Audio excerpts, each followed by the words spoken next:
Lampung Leadership Forum dengan sesi NGO yang kedua. Sudah hadir ya bersama kita Kak Rizky Kurniawijaya. Halo Kak. Halo, selamat Halo. siang semua. Siang, Kelihatan Kak. nggak? Kelihatan nggak? Oke. Oke.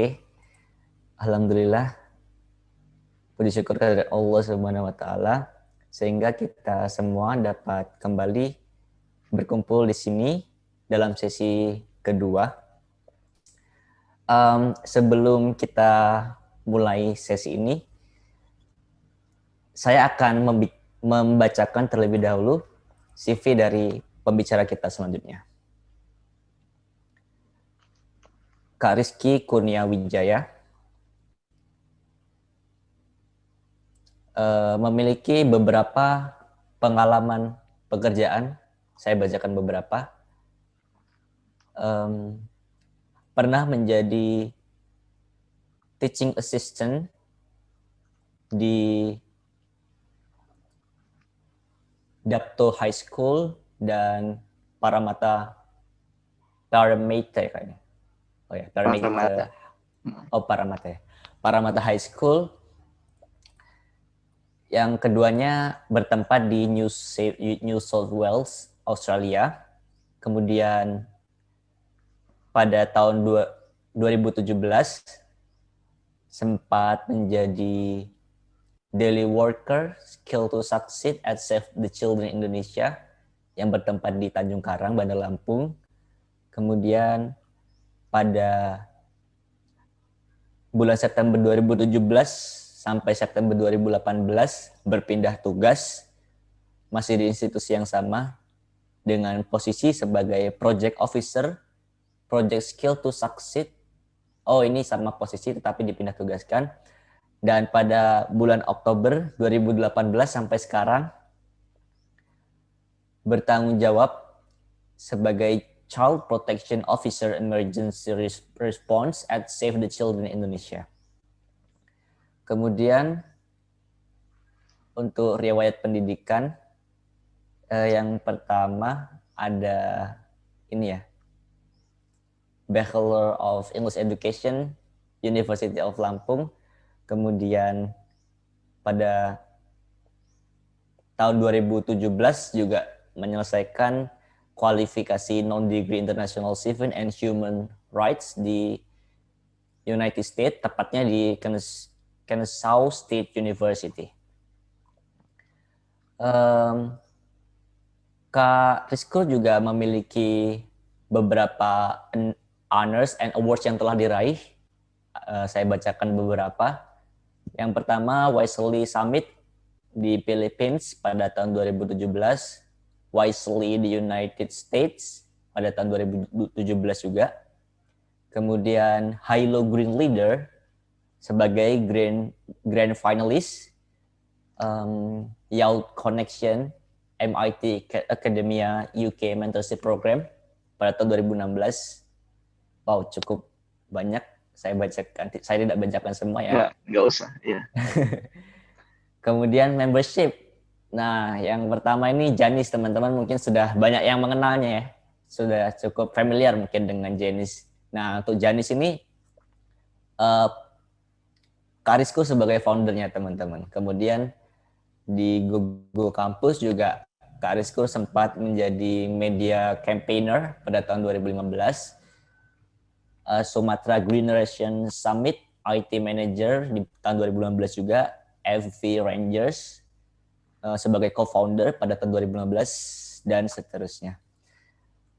Oke, tanpa berlama-lama langsung saja ya mungkin kita sambut Kak Rizky Kurniawijaya. Silahkan Kak.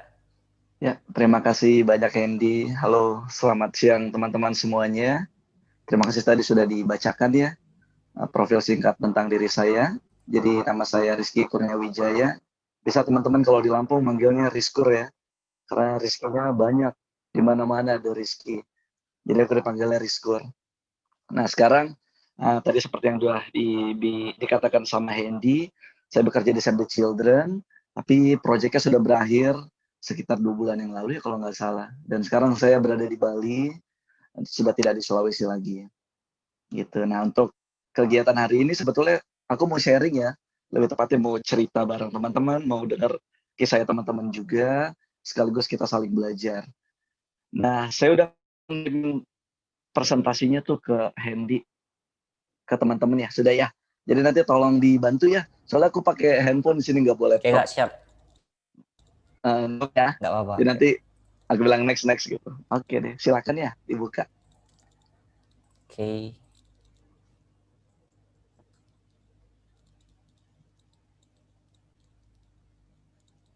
Oke, mau dibesarin?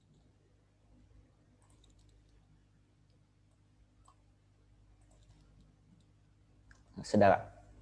Oke, ya terima kasih ya. Jadi ini saya, foto saya yang zaman dulu ya. Nama saya tadi lagi Rizky Kurniawijaya.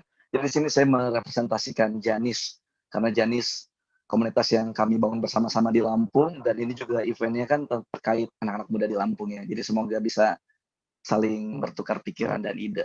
Oke, boleh next?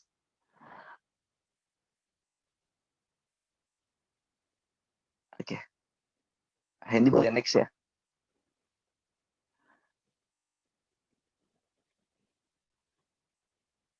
Oke, nah jadi di sini uh, aku mau main game bareng teman-teman nih. Jadi kan ini kan biasanya seminarnya langsung ya offline. Kali ini kita seminarnya online, jadi kita coba aja ya. Jadi nanti di sini ada beberapa pilihan. Jadi teman-teman tinggal milih aja mau milih yang kanan atau yang kiri. Jadi kalau teman-teman pilih yang kanan, di screen-nya langsung gini aja, tongolin jempolnya ya, bisa ya, latihan ya. Nah nanti kalau mau milih yang kiri, peace ya. Jadi nanti kalau misalkan ada statement kayaknya gue banget nih yang kanan, langsung jempol, atau gue banget nih yang kiri, boleh langsung peace gitu. Bisain dia bareng-bareng Ya, ya. Kalau teman-teman gitu coba, bisa on cam ya. bisa on camnya dihidupin aja. Walaupun aku nggak bisa ngelihat di sini nggak apa-apa ya. Jadi teman-teman bisa lihat teman-teman yang lain, kita kira oh ini temanku ini yang satunya ini lebih suka yang kanan nih gitu. Jadi ini nggak ada yang benar, nggak ada yang salah. Cuman mau ngelihat aja kira-kira pilihan kita tuh apa sih gitu ya. Oke boleh Hendy, next, next, next. Ada satu lagi. Oh ya. Ya, nah teman-teman silakan menentukan kira-kira teman-teman itu berbadan mungil atau berbadan tinggi sih. Oke silakan. Saya juga ikutan ya. Oke. Kalau berbadan mungil jempol, kalau berbadan tinggi peace. Oke. Oke, next. Teman-teman suka menonton film atau membaca buku? Oke, next. Teman-teman lebih suka matematika atau lebih suka bahasa? Oke ya, lanjut. Teman-teman lebih menilai sebagai orang yang introvert atau orang yang ekstrovert? Atau ambivert? Satu aja ya, ekstrovert. Oke, lanjut.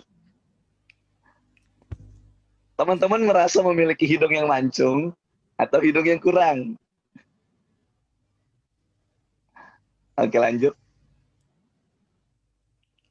Nah, teman-teman pernah mencoba beasiswa atau selama kuliah kemarin belum pernah mencoba beasiswa sama sekali? Oke, next. Teman-teman menyukai kegiatan dengan masyarakat atau menyukai kegiatan sebagai wirausahawan? Ayo bingung ya? Atau mau dua-duanya ya? Dua-duanya. Dua-duanya. Dua-duanya. Oke, next.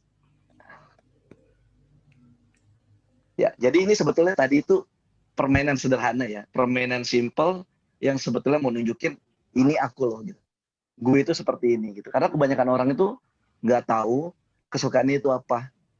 Aku itu lebih percaya diri di mana, aku itu lebih dominan di mana gitu. Banyak kita semua ya, termasuk aku juga nggak tahu nih lebih prefer kemana sih pilihan hidupku gitu. Lebih suka apa sih gitu. Kebanyakan dari kita masih mencari. Wajar ya namanya manusia ya. Hidupnya tuh proses. Nah di sini selama kuliah sebetulnya itu tuh ini teman-teman mayoritas kuliah ya, Iya, Kak, mayoritas benar kuliah. ya, mayoritas kuliah. Jadi memang di masa kuliah itu sebetulnya fase pencarian jati diri ya, benar banget. Jadi disitulah dimana kita bisa menentukan apakah saya lebih suka berkegiatan dengan masyarakat, apakah saya lebih suka wirausaha, atau kalau saya bisa lakukan keduanya, atau saya cocok nih di bidang beasiswa yang ingin saya kejar, atau oh saya lebih cocok nih kalau gabung di organisasi ini. Jadi hal-hal tadi itu sebetulnya hal-hal penting yang harusnya tuh udah coba kita kuasai ya, udah coba kita gali ke diri kita.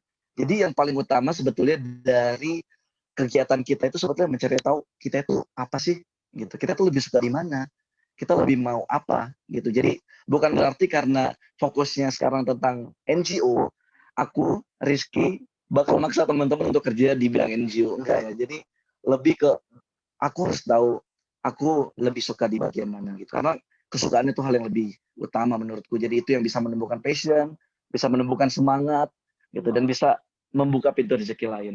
Jadi dari permainan sederhana tadi, setidaknya kita tahu dan udah mulai memikirkan, oh aku harus menentukan aku mau kanan atau kiri.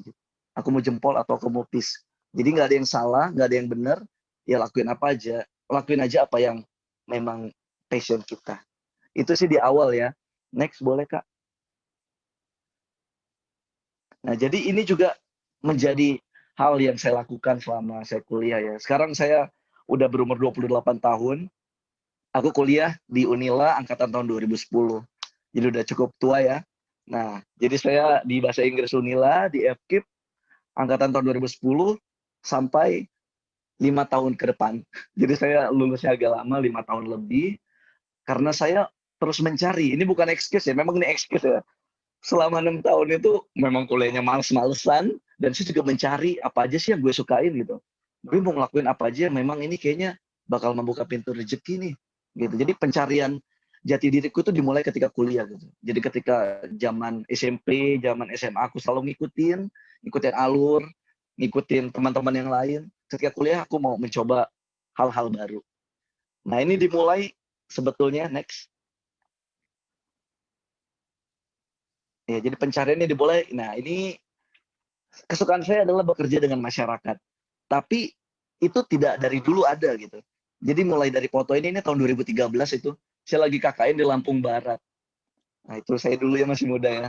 Nah, pada saat itu aku inget banget kan KKN itu kan kalau kami dulu KKN namanya KKN TPL ya. Jadi dengan masyarakat juga ke sekolah mengajar. Itu teman ketua KKN-ku di desaku tuh ngajak untuk bersosialisasi dengan masyarakat. Tapi aku tuh nggak mau gitu. Aku tuh bilang, ngapain sih nyapain diri gitu. Aku tuh pada saat itu tidak tahu gitu kayak, ngapain sih lo komunikasi atau bersosial gitu. Udah fokus aja sama apa yang mau dikerjain gitu. Jadi tahun 2013, pertama kalinya aku berkegiatan dengan masyarakat, tapi aku nggak tahu tuh esensinya tuh ngapain sih. Ya udah, ngikutin progja aja, ngajar-ngajar aja gitu. Tapi nggak ada bonding yang terjalin menurutku ya antara aku dengan masyarakat sekitar gitu. Next.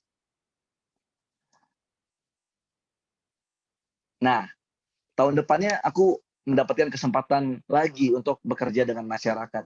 Jadi kebetulan tahun 2013 akhir sampai 2014, aku dapat beasiswa pertukaran pemuda antar negara ke Australia. Di fase Indonesianya, 18 orang se-Indonesia dengan 18 orang se-Australia itu pergi ke Sumatera Barat untuk melakukan community development di sana, di Desa Solok. Pada saat itu pun, itu jelas-jelas kegiatannya dengan masyarakat. Tapi aku ya biasa-biasa aja gitu. Gue kerja karena ya ini memang tuntutannya gitu. Nanti kalau nggak dilakuin nanti didepak dari beasiswanya gitu. Jadi lakuin aja gitu. Nggak ngerti ini esensinya apaan sih. Nolong-nolong aja. Nah tahun berikutnya itu di tahun 2015 tuh kayak Tuhan itu kayak ngasih terus gitu kesempatan untuk kerja dengan masyarakat biar mungkin saya tahu diri ya.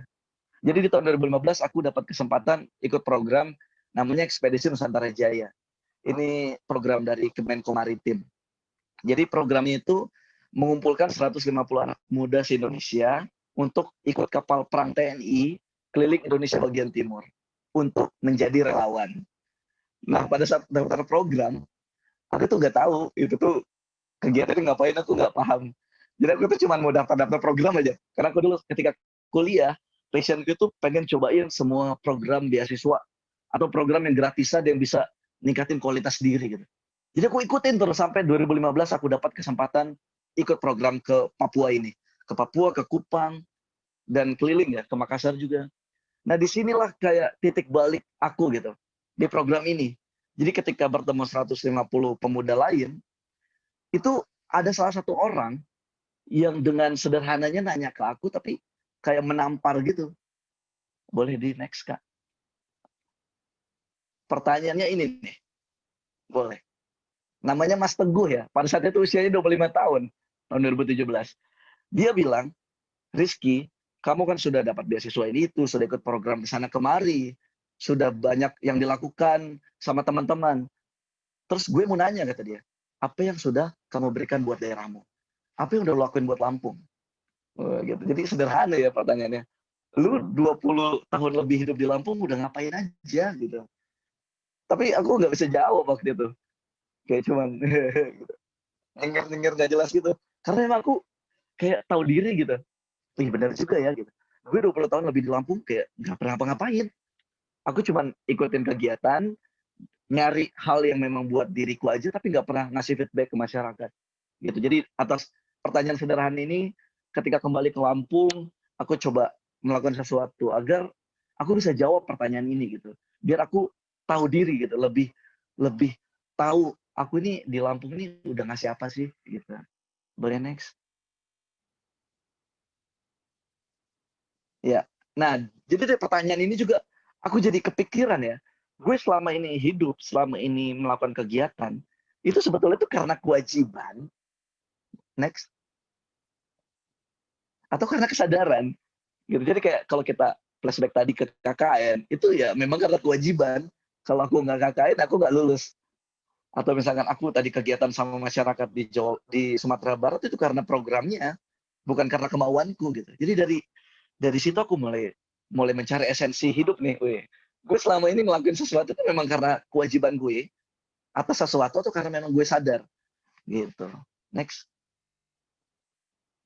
Nah, jadi dari pertanyaan sederhana tadi, kami beberapa teman-teman di Lampung mendirikan Janis, Jalan Inovasi Sosial, tahun 2015. Jadi pada saat itu nggak tahu ya tujuannya mau ngapain, kegiatannya mau ngapain. Tapi yang penting mau ngelakuin aja, mau terjun aja ke masyarakat, biar kita tuh memberikan feedback balik ke masyarakat itu nggak cuman hidup aja. Jadi setelah adanya Janis, boleh next. Nah, dari tahun 2015 ini kegiatan pertamanya kami. Jadi Janis semakin di sini semakin menemukan arah ya. Jadi kami kegiatan itu mendirikan desa wisata di beberapa desa di Lampung. Ini desa pertama yang kami bangun itu di Kunjir di Lampung Selatan. Aku juga heran kenapa orang-orang ini segini banyak mau ikut gitu, walaupun nggak ada, nggak jelas gitu awalnya itu ini mau ngapain. Ternyata teman-teman ini teman-teman yang punya punya background yang sama gitu. Gue mau ngelakuin sesuatu gitu. Gue mau ngasih sesuatu buat Lampung. Gue malu selama ini hidup ya nggak ngapa-ngapain. Gue nggak bisa jawab pertanyaan itu. Walaupun jawabannya sebetulnya bisa apapun ya. Tapi bagiku dan bagi beberapa teman ini kurang gitu. Yang aku lakukan ini nggak ada apa-apanya gitu. Makanya dengan Janis kami coba ngasih feedback ke masyarakat. Next. Nah, oke. Jadi ini sebetulnya game ya. Karena ini gamenya boleh next satu lagi nggak? Ya. Jadi ini kalau misalkan aku presentasinya offline, aku suruh temannya itu pegang pundak temannya lagi gitu. Jadi saling pegang gitu. Nama gamenya puk-puk ah. Jadi biar ngingetin kalau misalkan selama ini kita hidup 20 tahun lebih hidup itu bukan cuma buat diri kamu aja gitu. Ada hal besar yang menunggu kamu gitu. Buat masyarakat, buat orang sekitar kamu gitu. Jadi stop jadi egois, ayo sama-sama berkegiatan sama masyarakat.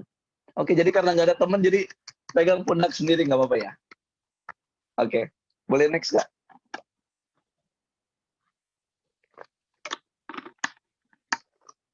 Ya, nah boleh kembali lagi dikit.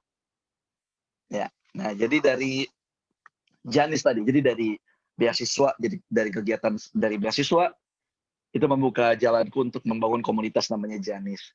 Nah dari Janis, ternyata dengan membantu orang itu kayak aku sadar banget, oh gila banget, ini malah membuka pintu rezeki banget gitu. Bukan cuma buat aku, bukan cuma buat teman-teman di Janis, tapi juga buat memang buat masyarakatnya gitu. Dan juga buat orang-orang lain gitu. Jadi ketika kita ngebantuin orang lain itu luar biasa sih menurutku ya. Ada aja gitu pintu rezeki baru yang terbuka. Salah satunya bagi aku, karena Janis, aku bisa dilirik untuk bekerja di NGO atau non-governmental organization. Boleh next? Next lagi. Lagi. Ya, oke. Nah, jadi NGO, bagi teman-teman yang belum tahu ya, jadi non-governmental organization. Atau kalau bahasa Indonesianya ya, itu orang nyebutnya LSM ya, Lembaga Swadaya Masyarakat. Tapi kalau LSM, stigmanya buruk gitu ke masyarakat ya. Nggak tahu deh kenapa ya. Tapi NGO itu sebetulnya sama dengan LSM. Jadi non-governmental organization, jadi organisasi non-kepemerintahan. Kalau tadi kata Mas Toro di materi sebelumnya, ini sebetulnya bidang pekerjaan ketiga ya. Itu jadi ada yang bidang pemerintahan, bidang swasta, ini ada bidang ketiganya nih, NGO namanya. Jadi kalau ngelihat dari pengertiannya, dari terminologinya itu, NGO itu organisasi yang tujuannya itu melayani masyarakat tanpa mengambil keuntungan dari setiap kegiatan. Gitu. Jadi benar banget, memang jadi NGO itu kegiatan itu bukan profit, jadi non profitable ya. Kegiatannya memang buat masyarakat, ngebantu gitu. Jadi misalkan mengelola dana, dananya itu untuk dikembalikan ke masyarakat. Proyek itu ada dua. Sebagian besar NGO setahu aku ya, proyek utamanya itu ada di dua hal ini. Yang pertama di development program, yang kedua di emergency response. Jadi kalau di development itu dia yang terkait pengembangan manusia ya, atau misalkan proyek yang jangka panjang. Kalau emergency response untuk respon bencana. Nah, jadi NGO kalau kita sederhananya bilang itu KKN tapi yang lebih profesional gitu. Jadi kegiatan yang memang disusun sedemikian rupa untuk peningkatan kualitas orang-orang di tempat tersebut gitu ya. Jadi banyak banget jenis NGO. Boleh di next. Nah, ini aku mau nyontohin next lagi sekali. Ya, ini salah satunya, ini contoh ya beberapa internasional NGO. Ada Oxfam, Save the Children, Plan, WVI, World Vision ya, dan banyak lagi yang lain, ini cuma sebagian aja. Nah, setiap NGO ini punya tujuannya masing-masing, punya goals utamanya masing-masing. Contoh nih, misalkan aku baru 3 tahun bekerja di Save the Children. Save the Children itu tujuan utamanya untuk peningkatan kualitas dan juga kesejahteraan anak-anak yang ada di Indonesia. Nah, jadi Save the Children ada banyak di beberapa negara. Awalnya ada di Inggris pasca Perang Dunia Pertama tahun 1916 ya kalau nggak salah ya, atau 1918. Nah, sampai hari ini ada Save the Children di ratusan negara dengan fokusnya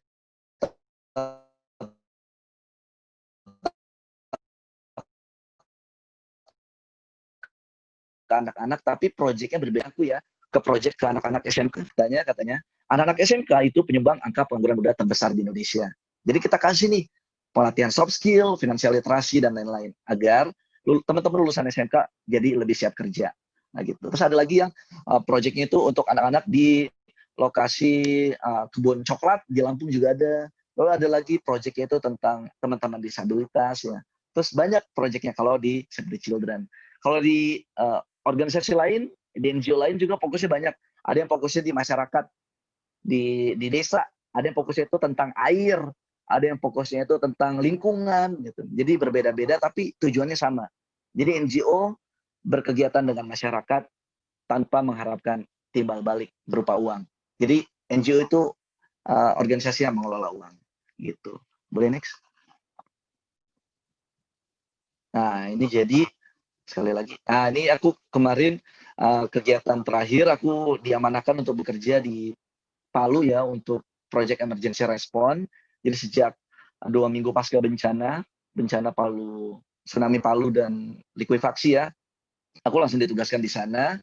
Fokusnya sebagai child protection. Jadi aku di Palu itu ke pengungsian untuk melihat anak-anaknya, membangun ruang ramah anak, terus juga melihat apakah ada anak yang terdampak karena kekerasan fisik, seksual, dan lain-lain. Jadi fokusnya kalau di NGO-ku tentang anak-anak.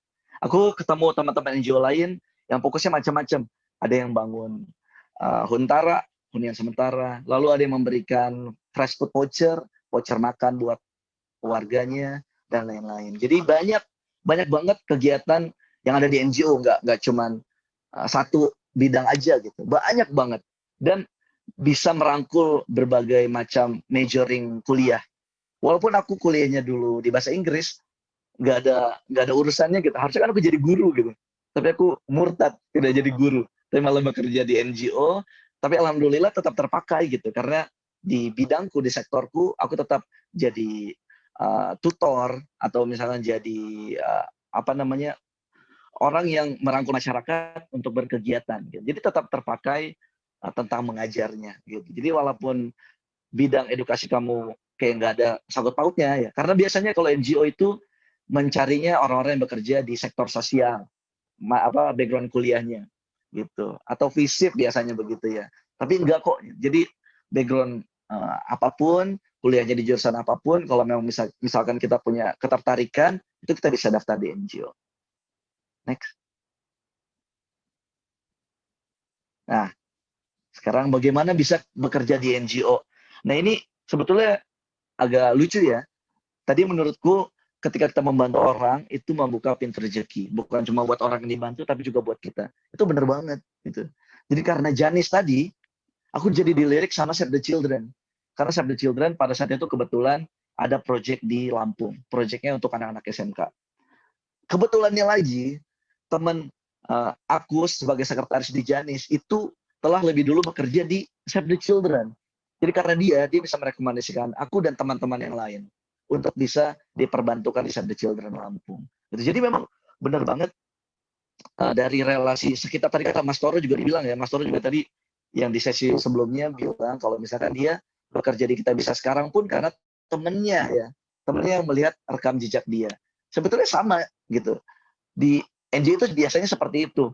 Kalau misalkan kita udah ada track record ya, udah ada kegiatan-kegiatan terkait sosial, kita tuh bisa gampang banget direkomendasikan gitu, bisa dilirik sama pihak NGO untuk bisa bergabung sama mereka. Nah, tapi kalau misalkan nggak mau seperti itu, mau mengikuti prosedurnya gitu, itu kita bisa buka di internet, ada banyak banget lowongan kerja NGO. Jadi kita tinggal daftar aja. Jadi setahu aku ada 2 platform yang benar-benar bisa ngasih info ya. Yang pertama devjobindo, devjobindo.com, bisa dicari nanti ya. Jadi devjobindo itu setiap ada NGO lokal maupun internasional, dia membuka lowongan biasanya diiklankan di sana. Jadi teman-teman bisa daftar. Lalu yang kedua bisa lewat Telegram. Jadi Telegram cari aja namanya lowongan kerja NGO. Nah di situ nanti teman-teman bisa subscribe. Jadi kalau ada lowongan kerja NGO itu masuk terus ke chat teman-teman dan teman-teman bisa daftar gitu. Kalau untuk prosesnya sama aja kayak proses daftar pekerjaan pada umumnya gitu. Ada pengiriman CV, lalu interview dan lain-lain gitu. Next.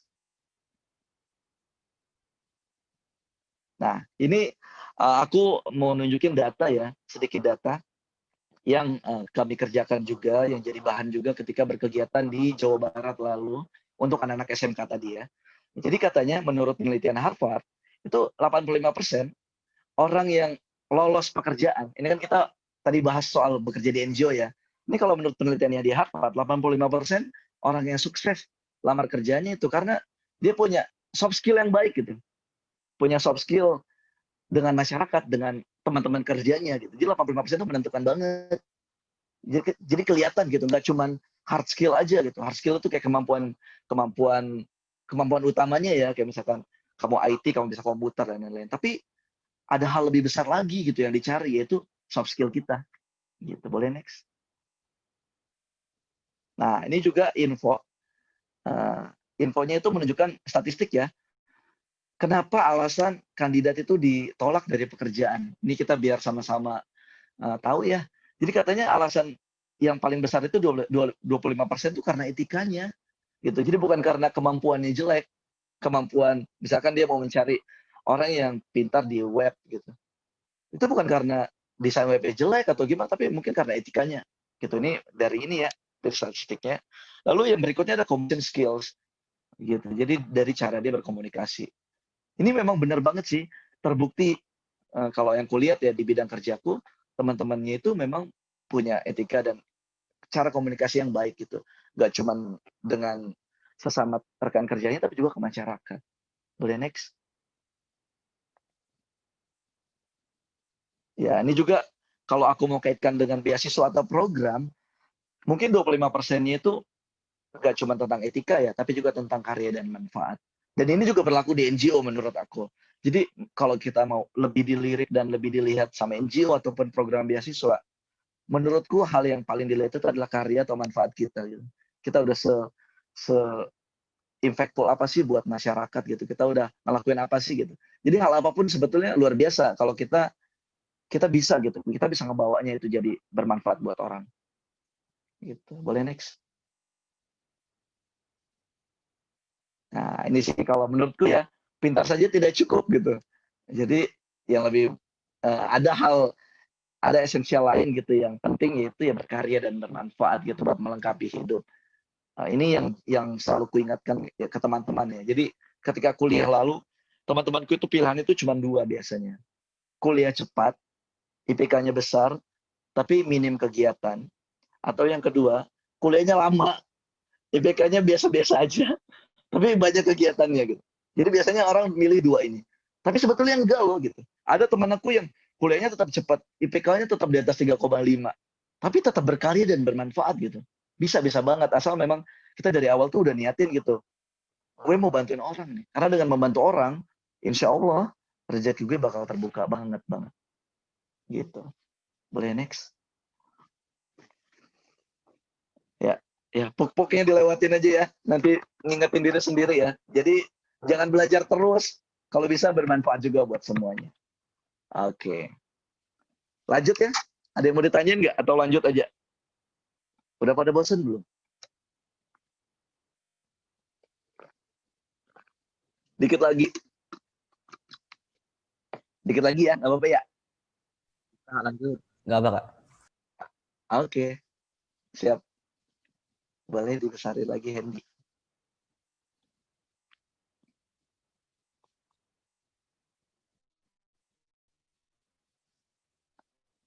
Nah, jadi nanti kita sekarang aku berkegiatan sosial. Setelah aku mencari beasiswa dan program, sudah ke beberapa lokasi tempat, udah ketemu beberapa orang. Yang kulihat, orang-orang yang memang luar biasa menurutku ya, itu memang gak cuma pintar gitu, tapi juga memang impactful buat masyarakat. Rahasianya apa sih mereka? Jadi setelah aku ngobrol sama mereka, menurutku yang pertama itu adalah etalase. Itu maaf ini tulisannya ini ya, ketarik nggak apa-apa ya. Jadi itu etalase. Jadi menurutku faktor utama kenapa mereka itu bisa jadi sesuatu itu karena etalasenya. Jadi teman-teman ini ya bisa punya terminologi yang sama ya. Etalase itu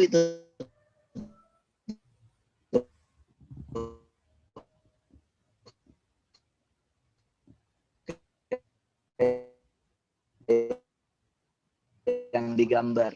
Itu ya kalau kita ngelihat di toko itu hal pertama. Jadi hal itu mereka pajang di depannya. Nah itu yang disebut etalase. Dan menurutku teman-temanku yang impactful, yang luar biasa wah di Lampung, di luar Lampung, di beberapa daerah itu etalasenya keren banget. Boleh next nggak?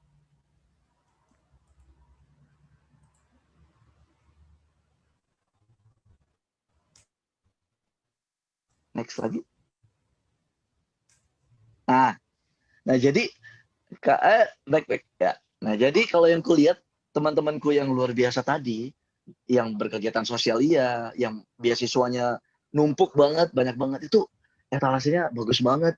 Mereka pintar menjajakan dagangannya di etalasenya dengan sangat baik. Jadi dagangan itu diri dia. Jadi dia bisa menjual diri dia itu dengan sangat luar biasa. Baik di sosial media maupun ke offline. Dia menjelaskan diri dia itu siapa sih. Dia udah ngelakuin apa aja sih tanpa terkesan bragging gitu. Tanpa terkesan gue yang paling hebat, enggak gitu. Jadi orang-orang tadi tuh bisa menuhin etalasenya tapi nggak kelihatan sombong gitu. Tetap keren gitu. Itu sih yang aku pelajarin. Jadi banyak orang yang udah ngelakuin banyak hal tapi dia nggak mau pajang di etalasenya. Itu sayang. Kalau kata Mas Toro tadi, ini aku saya Mas Toro terus nggak apa-apa ya. Aku ulangi terus karena seru tadi pembahasannya. Jadi kalau kata Mas Toro tadi memberisikan kebaikan ya, menyuarakan kebaikan. Emang benar. Jadi kebaikan tuh kalau bisa itu dipajang di etalase. Kalau misalkan orang bilang, ini mah ria nih, sombong. Nggak apa-apa, itu kan penilaian orang. Tapi gimana caranya biar kita belajar, agar orang bisa terinspirasi, tapi tanpa menyombongkan diri. Itu sih memang tipis ya perbedaannya. Nanti lama-lama pasti kita udah paham ya. Jadi memang paling utamanya tuh gimana caranya kita bisa masukin etalase-etalase kita itu dengan hal-hal yang positif, hal-hal yang baik. Jadi di Instagram nggak cuman bercanda oke, tapi juga pajang juga apa yang bisa menginspirasi teman-teman. Di Facebook, di TikTok gitu. Jadi kita penuhi etalase kita dengan hal-hal yang keren gitu, dan bermanfaat buat masyarakat. Ya, jadi itu tadi ya. Yang pertama, orang-orang tadi itu etalasenya keren-keren. Oke, boleh next. Yang kedua, ternyata rahasianya mereka itu pakai sempak. Wih. Jadi orang-orang yang keren tadi menurut aku itu pakai sempak semuanya. Boleh next ya. Kalau garing jangan diketawain ya. Ya bukan bukan sempak ini ya. Nah, jadi orang-orang tadi itu punya prinsip sempak. Nah, saya semangat selalu nih. Orang-orang itu orang-orang yang gigih, yang aku tahu ya. Lalu emosinya dijaga. Mereka tahu lah bertutur katanya gimana. Pintar banget lah, nggak gampang terhasut, nggak gampang emosian. Lalu mencatat proses. Jadi orang-orang yang suka banget nih mencatat progres hidupnya dan tahu ke depannya mau ngapain. Pikirannya selalu positif, pintar ngatur waktu tadi ya, nggak cuma fokus kuliah aja kupu-kupu, tapi bisa ngatur waktu dengan baik. Lalu orangnya kebanyakan ya religius juga gitu. Mereka selalu ingat akan Tuhannya, gitu. Jadi tadi selain mereka pintar etalasenya, mereka juga selalu menggunakan sempak kemana-mana gitu. Jadi soft skillnya sempaknya itu dipakai terus gitu. Dan itu memang kerasa banget vibes-nya gitu ya. Auranya itu kerasa gitu. Orang-orang ini gitu. Orang-orang yang luar biasa. Boleh next. Nah ini jadi contoh nih. Nah ini satu-satu ya. Nah, jadi ini contoh mencatat proses. Aku juga mencoba mengaplikasikan ini dari tahun 2000 berapa ya? 2013 kalau nggak salah. Jadi aku tuh suka mencatat apapun di dalam hidupku. Contoh nih misalkan aku catatnya ini ya via Evernote namanya. Jadi online cloud system. Ini aku mencatat namanya pencapaian. Jadi apapun yang aku capai di hidupku aku catat. Serta tanggal, apa yang aku lakuin. Padahal hal-hal sepele gitu. Ya misalkan contoh nih, aku nonton konser, aku catat tanggal berapa karena menurutku itu pencapaian. Itu pencapaian banget. Jadi dari tahun 2013 aku mencatat apapun itu. Aku balik ke Lampung, ketika itu aku bekerja di Jawa Barat, aku catat. Gitu. Next. Jadi nggak cuma pencapaian, aku juga mencatat resolusi. Jadi aku tahu setiap kan resolusi biasanya dicatat ketika akhir tahun ya. Oh, gue mau ngapain nih langsung dicatat ya resolusi 2021. Nah kalau aku mencatatnya itu kapanpun aku kepikiran, aku mau daftar apa aku catat, aku mau ngelakuin apa aku catat. Jadi biar ngingetin terus ke diriku. Next. Nah, lalu ini pencapaian juga, pencapaian apa yang aku capai, ini resolusi dari tahun 2016 ya, lanjut. Jadi semua aku catat. Nah, sampai aku nonton film apapun aku catat tuh. Film apapun nontonnya di mana, nontonnya dari LK21 atau misalkan dari Netflix sekarang ya, itu aku catat semuanya. Karena menurutku itu hal penting itu. Naik pesawat pun aku catat gitu. Jadi kalau menurutku hal yang seru ya dari yang aku kerjakan selama ini mencatat. Jadi ini menurutku baik sih buat teman-teman untuk diaplikasikan. Jadi bisa mencatat semua hal karena itu jadi pencapaian diri dan bisa jadi apa ya reward buat diri sendiri. Kalau misalkan kita tuh udah luar biasa loh ternyata, udah banyak banget loh yang kita lakuin, tapi kita nggak inget itu. Jadi kebohongan manusia ya, biasanya gue nggak usah nyatet lah, gue bakal ingetin di otak. Sering ya kalau sekolah ya, padahal manusia itu tidak akan ingat. Jadi mending dicatat aja gitu, apapun itu, dari hal sepele, sesepele apapun, dari jalan sama pacar misalkan, atau ada momen-momen mengharukan dengan keluarga, catat aja karena itu nanti yang jadi refleksi kita. Kalau misalnya kita memang ternyata udah luar biasa banget berprogres. Oke, next. Ya, ini tadi ya, jadi kesimpulannya orang-orang tadi tuh ya pakai sempak juga gitu. Nggak cuman pintar ngatur etalase, mereka juga pakai sempaknya dengan sangat rapih dan luar biasa. Next. Nah, ternyata semakin ke sini aku lihat orang-orang itu ternyata pakai sempak saja tidak cukup gitu. Jadi ada hal lain yang mereka pakai dan gunakan gitu dalam keseharian mereka. Boleh next? Nah, ini dia, connecting the dots. Jadi menghubungkan titik-titik. Jadi ini boleh back dulu. Jadi menurutku ini ya, connecting the dots ini adalah hal yang pasti dilakukan sama orang-orang yang keren menurut aku. Karena mereka nggak cuman, ya mereka pintar menghubungkan titik satu dengan titik yang lain. Boleh nih, next nih. Nah, teman-teman udah lihat gambar ini ya. Nah, kita sekarang aku kasih waktu 3 menit ya. Kayaknya udah ada yang tahu ya, ini udah umum banget lah. Tapi siapa tahu ada yang belum ya, nggak apa-apa. Jadi biar belajar bareng-bareng. Nah, ini teman-teman bisa nggak menghubungkan 9 titik ini, tapi maksimum pakai 9 garis aja.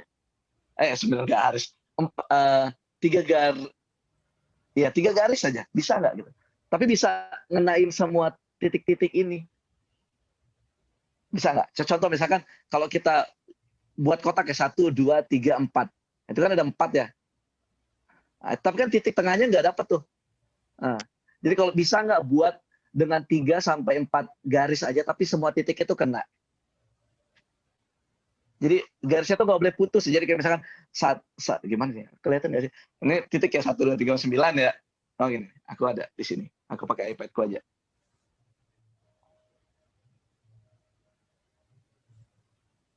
Jadi boleh dibuka oret-oretannya ya.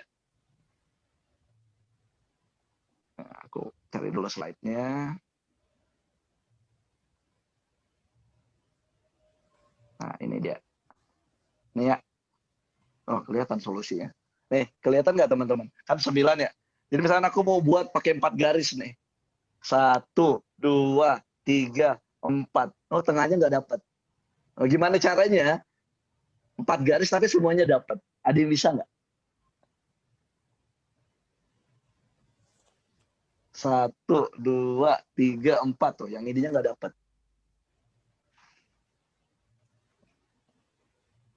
Ada yang lagi nyoba nggak? Atau nggak ada yang nyoba?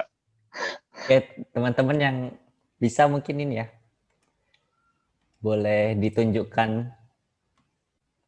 apa nih, HP-nya ya, lewat HP boleh deh. Kalau pakai kertas boleh nih. Jadi kertasnya Oh iya, dioret-oret. boleh. Nah, terus ditunjukin, nih aku berhasil. Boleh. Biar teman-teman yang lain lihat. Ini seru nih, sederhana tapi mengasihkan. Ya, jadi bagaimana menghubungkan ke semua titik hanya dengan 3 garis. Ya, 3 sampai 4 garis. Maksimal 4 garis saja, nggak boleh 5. Maksimal 4 garis. Ya. Dan garisnya nggak boleh putus. Jadi nggak boleh 1, 2, 3. Nggak boleh. Jadi 1, 2, 3 gitu.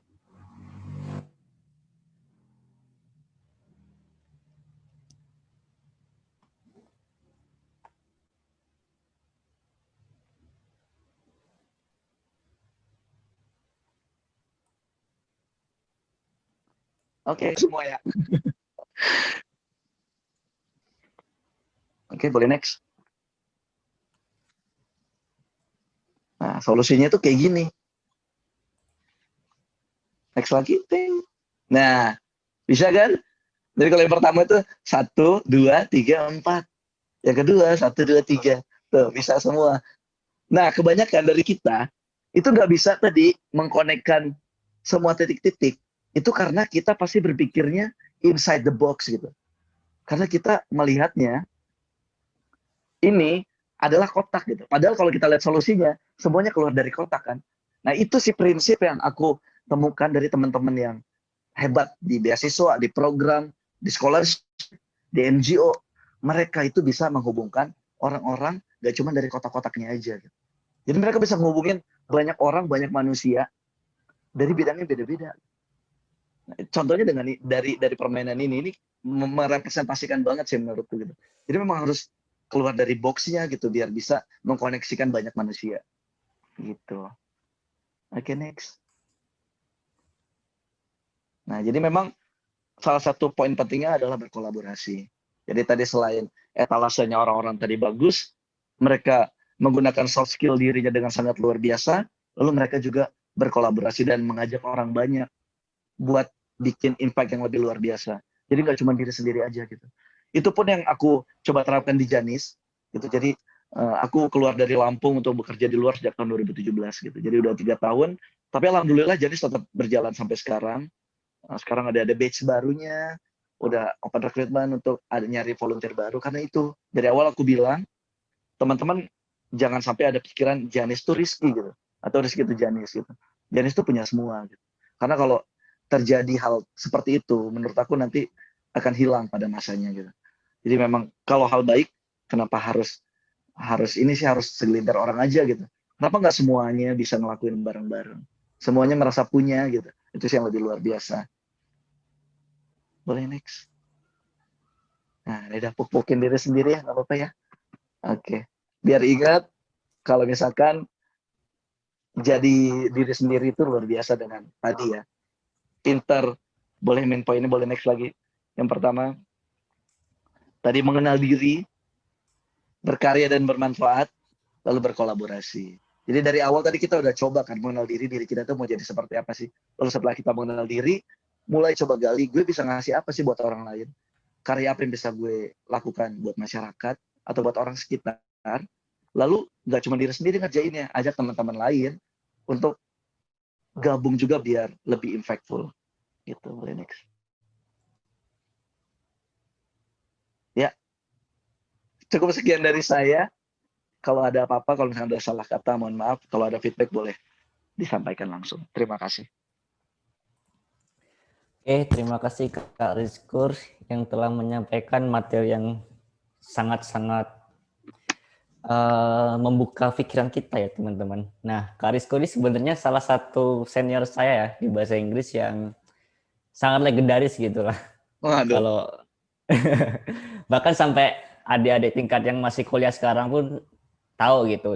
Kak Rizkur pasti semuanya tahu gitu. Jadi Alhamdulillah. ternyata di balik prestasi-prestasi tersebut ternyata itu tadi toh rahasianya yang Kak Rizkur lakukan. Nah, mungkin nanti bisa diterapkan juga teman-teman. Insya Allah bisa mengikuti jejak sukses Kak Rizkur juga. Oke, mungkin dari teman-teman ada yang ingin didiskusikan atau ditanyakan, silahkan. Jarang-jarang loh kita bertemu dengan Kak Rizkur di tengah kesibukannya. Kak Rizkur sekarang sibuk apa Kak ya? Jadi alhamdulillah aku udah 2 bulan di Bali untuk ikut kegiatan preparation course. Jadi dapat beasiswa buat lanjut S2 ke New Zealand. Gitu. Wow. Jadi karena itu aku jadi nggak bekerja lagi nih sekarang nih. Gitu. Udah nggak di Save the Children lagi. Jadi masih di Bali sekarang. Oke, beasiswa dari pemerintah New Zealand Kak ya? Ya, namanya New Zealand Scholarship. Oke. Tahun depan berarti berangkatnya? Insya Allah tahun depan. Oke. Semoga lancar Kak persiapan dan sampai Amin. hari Terima keberangkatan. kasih. Oke, Terima kasih. teman-teman gimana? Ada yang sudah bertanya kah? Via chat atau raise hand biar lebih komunikatif? Sembari menunggu mungkin saya yang tanya dulu Kak ya? Boleh ya? Boleh, silakan. Silakan. Oke.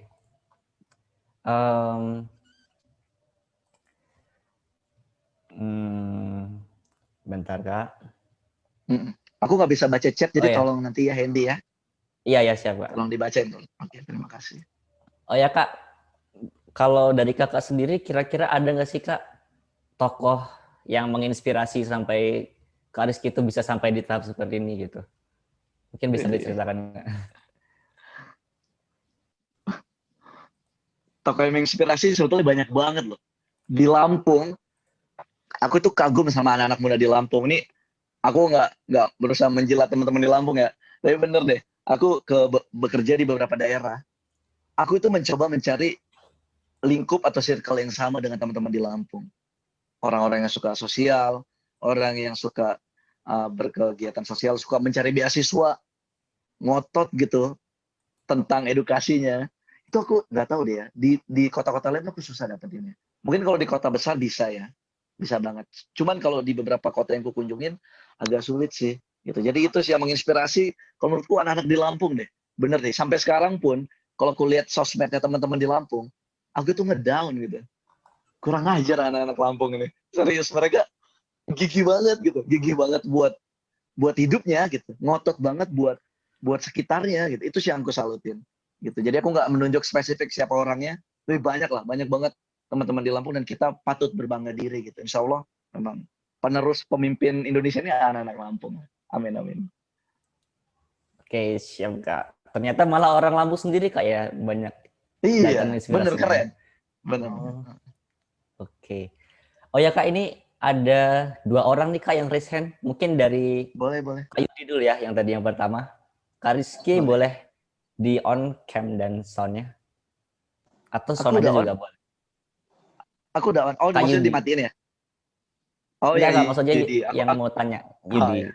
Oke, oke. Eh, Yudi. Selamat siang Kak Ya, silakan. Rizky, selamat kenal.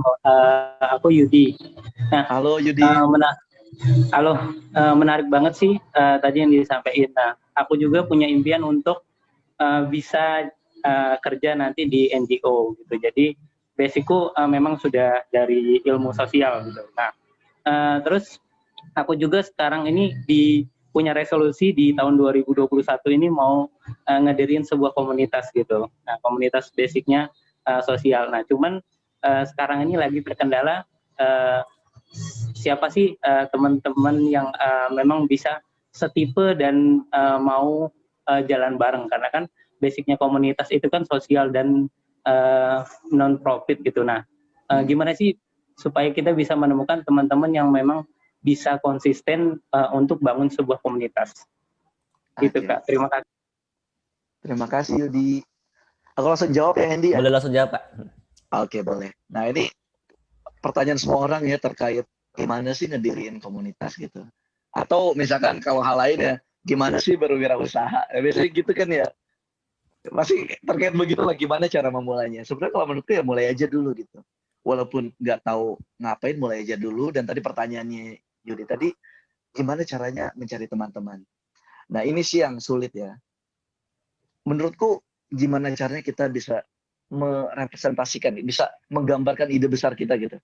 Bisa nunjukin ke orang lain kalau ide kita itu luar biasa loh gitu. Ini nih baik loh, bukan cuma buat kita, tapi buat masyarakat gitu. Nanti feedbacknya juga buat kita lagi loh. Nah itu sih, gimana caranya mengajak gitu, merangkul teman-teman gitu, biar teman-teman tuh percaya gitu. Jadi aku dulu kalau pas bangun Janis di awal tuh aku rangkul semua teman-teman. Teman aku dari SMP, teman SMA, teman kuliah gitu, teman komunitas lain, teman komunitas sepatu roda dan lain-lain. Itu banyak yang nolak aku. Gitu kayak ngapain sih gitu. Lu ngapain sih? Nggak jelas gitu. Bahkan orang tua sendiri pun gitu bilang, kamu ngapain sih mikirin hidup orang gitu. Hidup kamu aja masih nggak jelas gitu. Jadi pasti banyak banyak pertentangan ya, tapi gimana caranya kita bisa terus ya nunjukin gitu. Nanti orang kalau misalnya kita tadi ya, jadi terkait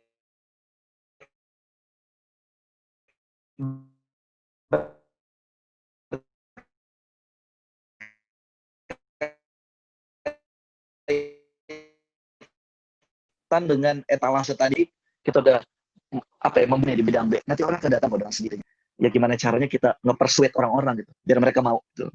Jadi diajak baik-baik gitu, tanpa dijanjikan apapun sih menurut gue. Jangan juga ngejanjiin, lu dapat duit, enggak sih. Tapi gimana caranya ngerangkul lah gitu, ngebuat nuraninya tersadar. Weh. Itu sih yang sulit sih menurutku ya. Dan nanti akan kelihatan gitu mana teman-teman yang memang solid dan mau ngebantuin sampai sampai panjang, sampai waktu yang lama gitu. Karena di Janis pun aku nggak menyalahkan gitu, ada orang yang memang sibuk atau mau mengejar mimpinya nggak apa-apa gitu. Tapi ada kok ya dari awal Janis berdiri sampai hari ini pun masih terus berkontribusi, ada banget gitu.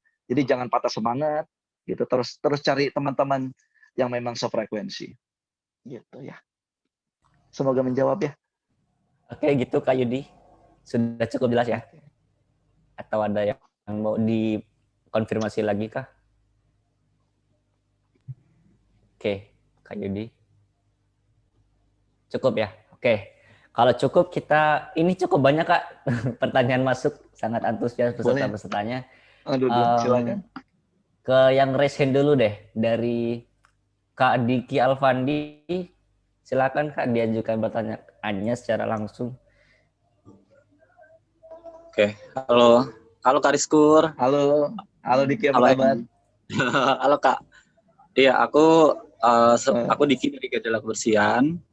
Jadi salah satu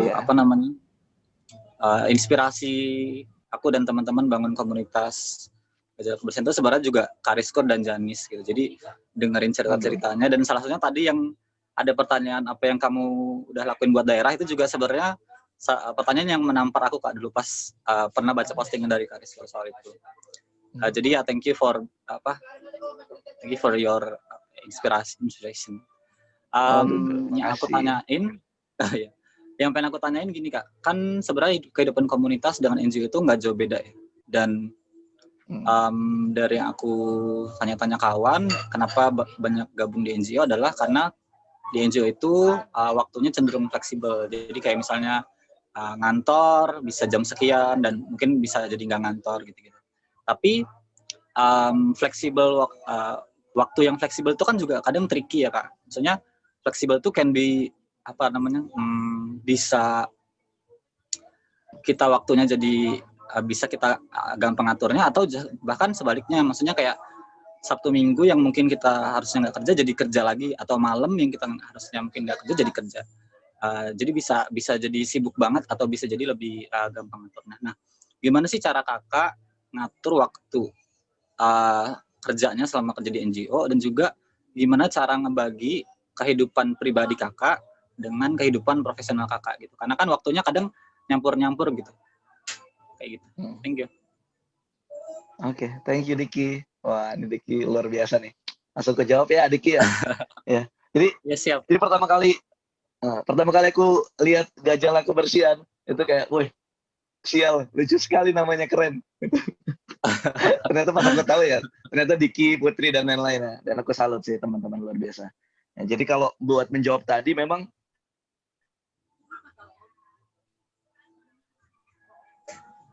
benar sih, itu benar banget. Kerja di NGO itu fleksibel. Jadi mau pakai baju apa, mau pakai celana apa terserah, asal kerjaanmu mencapai target gitu dan sesuai gitu. Nah, pengalamanku kemarin ketika aku bekerja di Sulawesi, itu aku sering banget pulang jam 9 malam gitu. Mau nggak mau, karena desanya tuh jauh-jauhan gitu. Nggak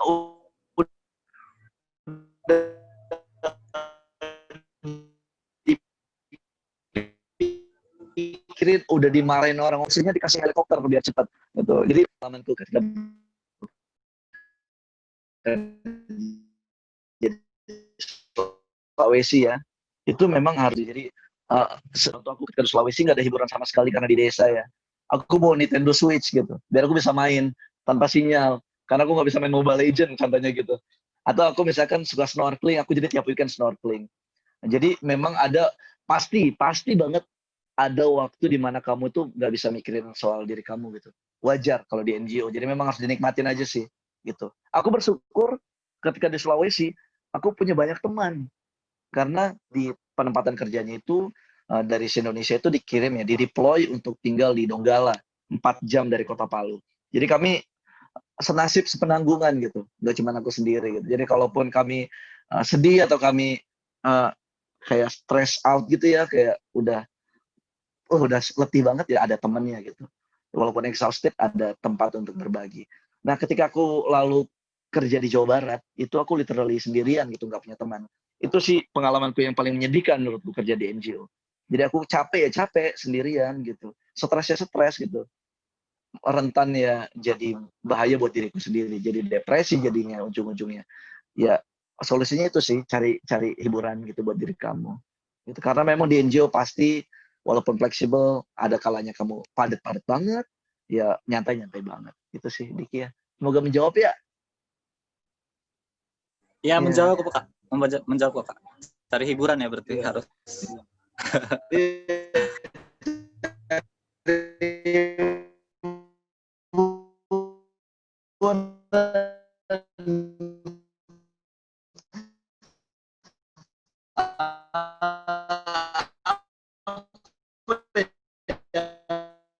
Jangan serius main sama masyarakat lokal gitu, bakar ikan gitu sama orang bukan sendiri gitu, di luar dari pekerjaan. Oke, Terima kasih. Ya, tadi Oke. sepertinya agak terganggu Kak koneksinya. Oke. Oke, lanjut ke Kak Winda. Kak Winda boleh silakan disampaikan langsung pertanyaannya. Oke, terima kasih Kak Hendy. Izin bertanya Kak Rizko. Saya Halo. Winda. Halo, Putri Winda. Iya, Putri Winda Kak. Saya ingin bertanya Kak sama Kak Rizko. Jadi ketika kita sudah memulai suatu gerakan gitu Kak, terus kemudian kan ada keinginan untuk melanjutkan itu menjadi lebih profesional. Cuma, Hmm, ada kendala bahwa di dalam diri suka bertanya, apakah saya sudah cukup capable untuk melakukan itu, atau saya harus mencari, apa sih namanya, pekerjaan lain yang mungkin nantinya akan membantu saya untuk bisa running suatu gerakan ini gitu. Nah, menurut Kariskur sendiri, apakah lebih baik membangun NGO sendiri terlebih dahulu atau bekerja mencari pengalaman dulu atau bisa dilakukan keduanya gitu, Kak? Jadi aku ingin oke. bertanya Kariskur bagaimana cara Kariskur untuk dealing antara Janis dan juga untuk bekerja secara profesional di Save the Children. Makasih, Kak. Nah, terima kasih. Gitu. Jadi kalau pertanyaannya begitu ya, aku belum pernah sih ngelihat orang yang ngelakuin dua-duanya gitu. Meninggal jangan-jangan dia nanti. Kalau kalau dia bangun komunitas iya, terus juga kerja profesional juga iya. Karena menurutku sulit ya, agak-agak sulit sih. Bukan mustahil ya, agak sulit gitu.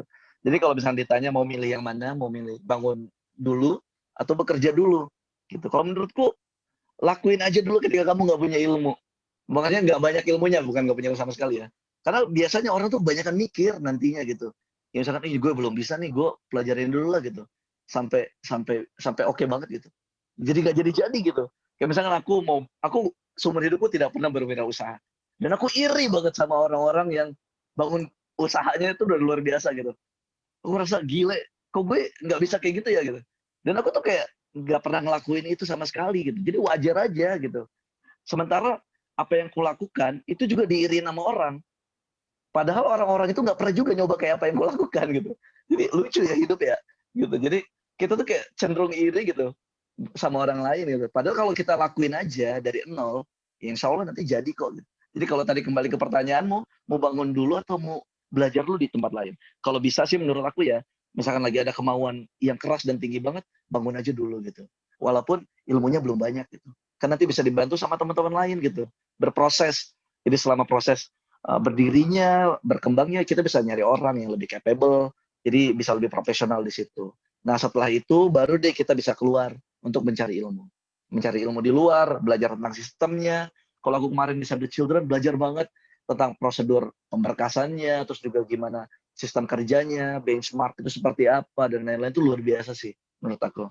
Dan banyak juga orang yang dia memang membangun sesuatu itu karena punya pengalaman. Gitu. Jadi nggak salah mau bangun dulu ketika pengalamannya masih minim atau ketika sudah bekerja profesional di sebuah tempat gitu. Cuman lebih baik menurutku pribadi lakuin apa yang jadi semangatmu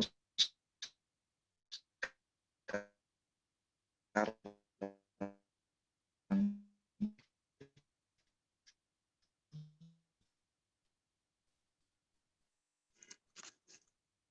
Maaf Kak, suaranya tadi agak terputus.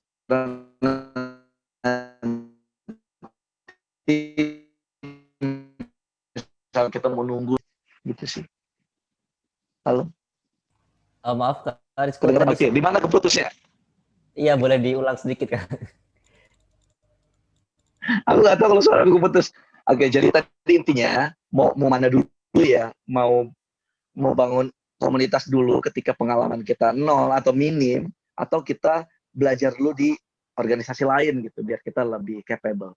Kalau menurut aku baiknya itu mulai aja dulu gitu, walaupun kita masih minim pengetahuan gitu.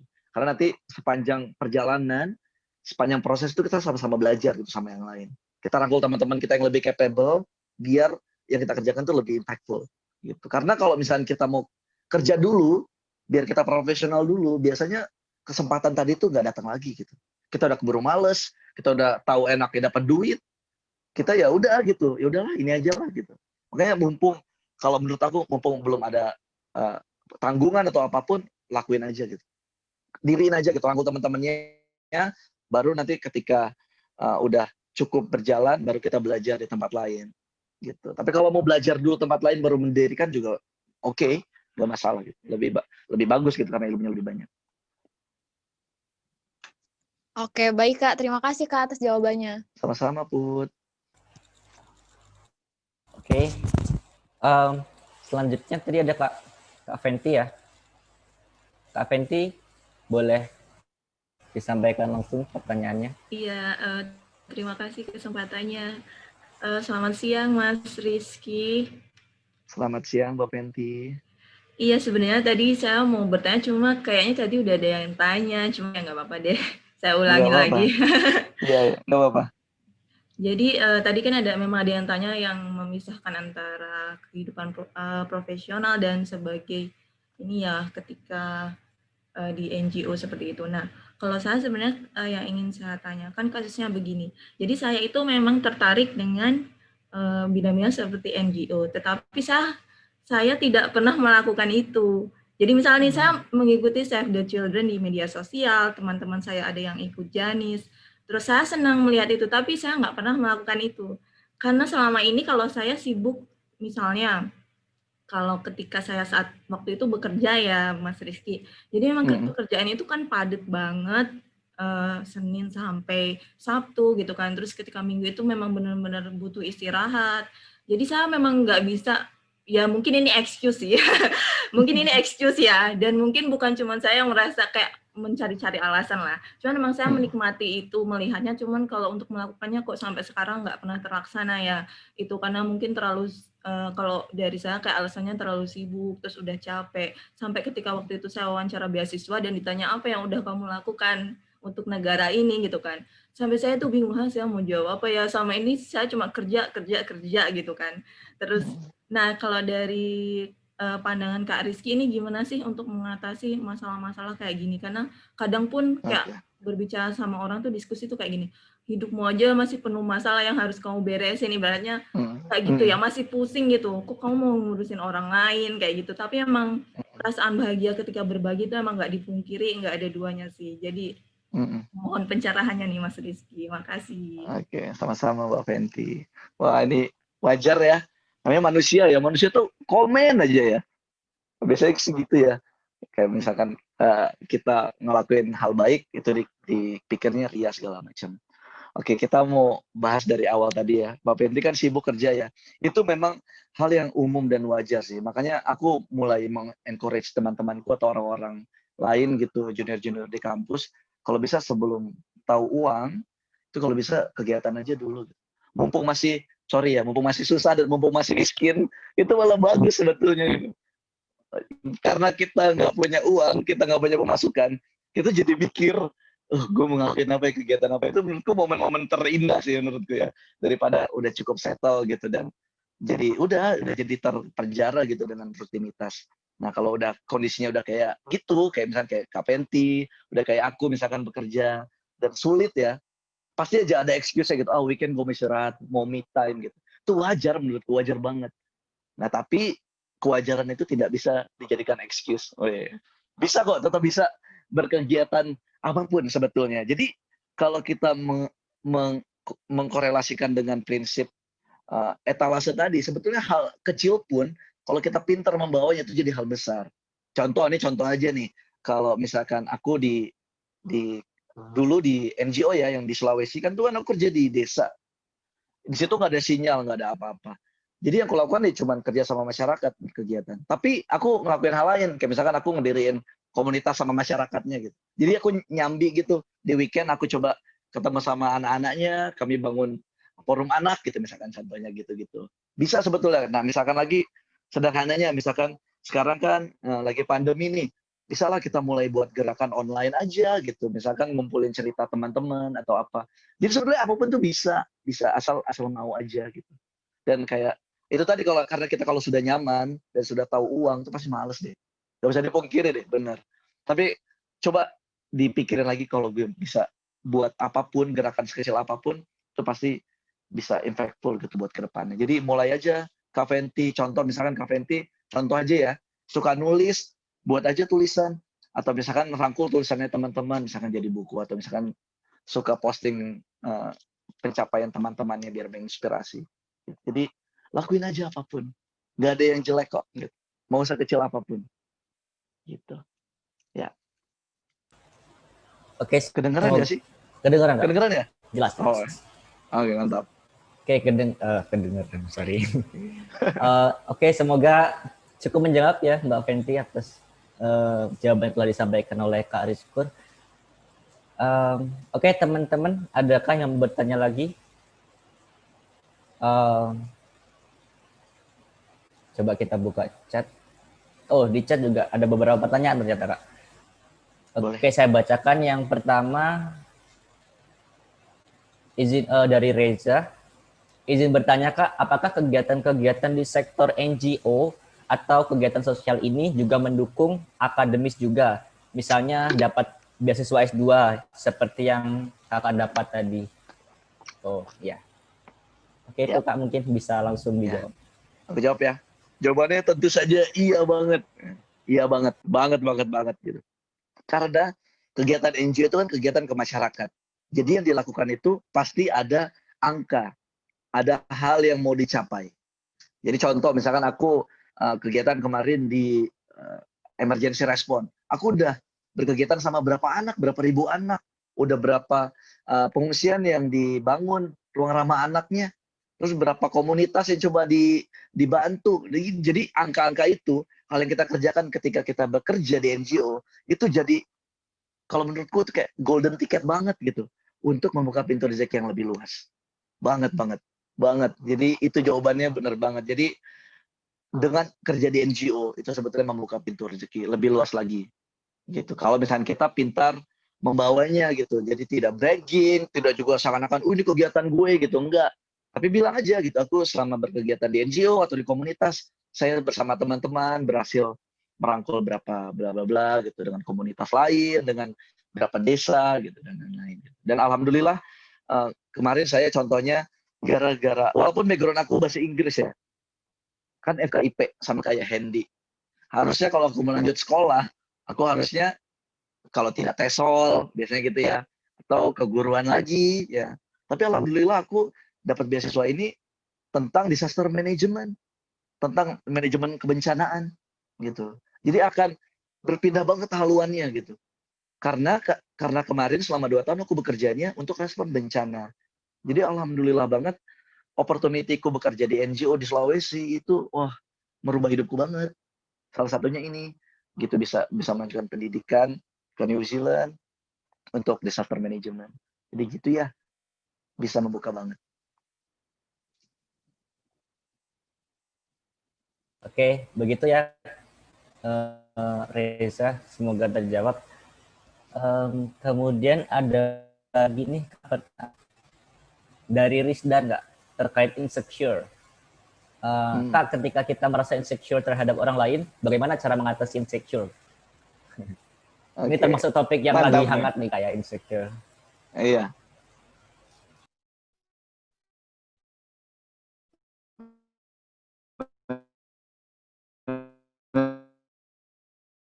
Benar.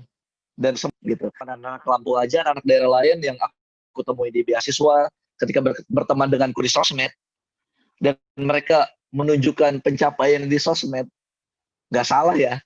Kan itu kan baik ya biar menginspirasi juga dan itu biar jadi rekam jejak mereka. Itu aku langsung insecure parah gitu. Jadi yang buat aku insecure di bumi ini adalah itu pencapaian orang lain.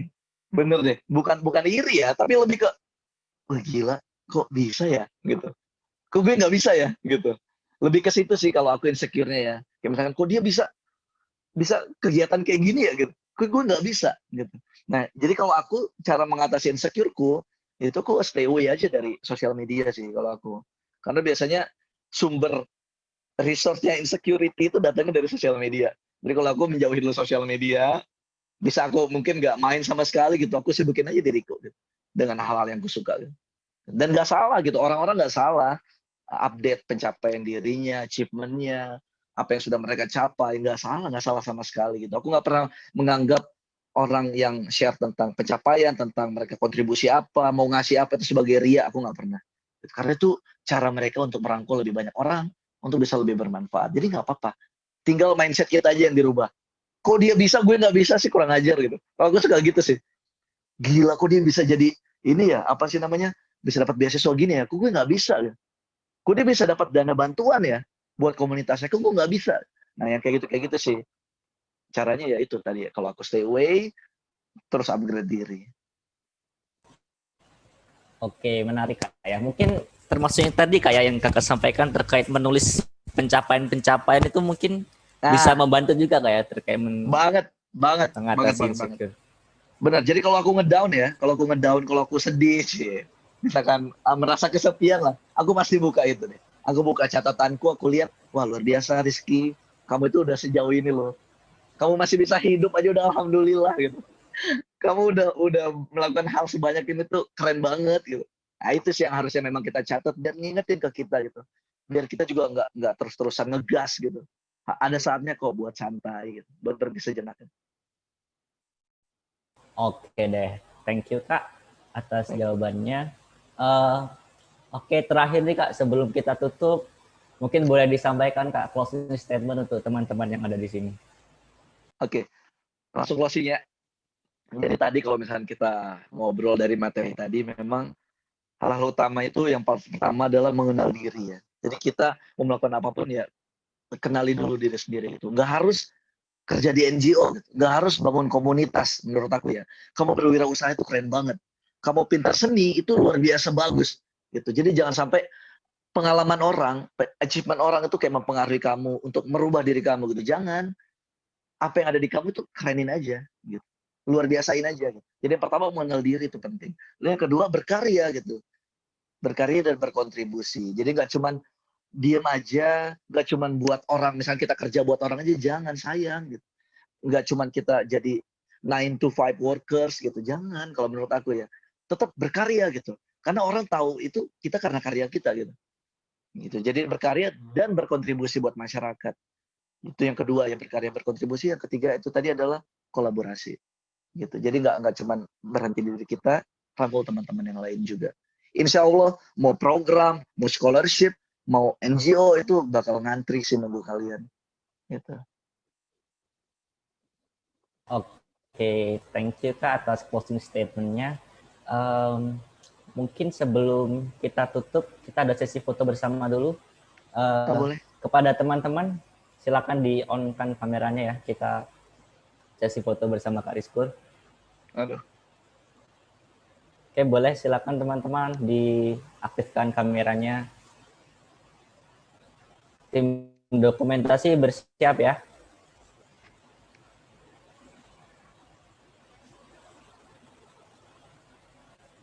Oke, teman-teman boleh di-open kameranya.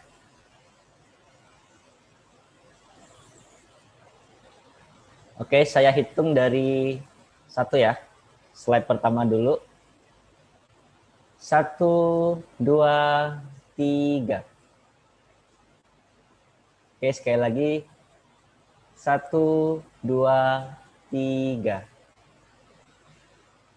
Oke, slide kedua. Oke. 1, 2, 3. Sekali lagi teman-teman. 1, 2, 3. Oke, dah siap. Oke. Oke, sekali lagi thank you Kak Rizkur. Terima kasih banyak sudah Hendy. menyempatkan waktunya yang sangat sibuk untuk sharing bersama teman-teman di Lampung. Insya Allah nanti kita share juga Kak ini hasil sharing kita pada hari ini di YouTube.